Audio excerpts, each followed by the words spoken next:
গত জুলাই আগস্টে বৈষম্য বিরোধী ছাত্র আন্দোলনকে কেন্দ্র করে ছাত্র জনতার অভ্যুত্থানে নিহতদের নামের তালিকা প্রকাশ করা হয়েছে, যেখানে প্রাথমিকভাবে 708 জন শহীদের পরিচয় জমা হয়েছে।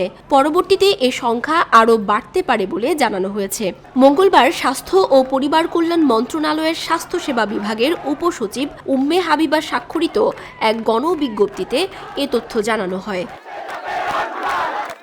বিজ্ঞপ্তিতে বলা হয়েছে, 24 জুলাই আগস্টে সরকারি বেসরকারি হাসপাতাল ও জেলা পর্যায়ে হতে সংগৃহীত তথ্যের ভিত্তিতে ছাত্র জনতার অভ্যুত্থানে শহীদদের নামের খসড়া তালিকা স্বাস্থ্য ও পরিবার কল্যাণ মন্ত্রণালয়ের স্বাস্থ্য সেবা বিভাগের ওয়েবসাইট এবং স্বাস্থ্য অধিদপ্তরের ওয়েবসাইটে প্রকাশ করা হয়েছে। তথ্য সংশোধন সংযোজন করার জন্য ওয়েবসাইটে প্রকাশিত তালিকাটি 23 সেপ্টেম্বর থেকে 6 অক্টোবর পর্যন্ত সর্বসাধারণের জন্য উন্মুক্ত থাকবে।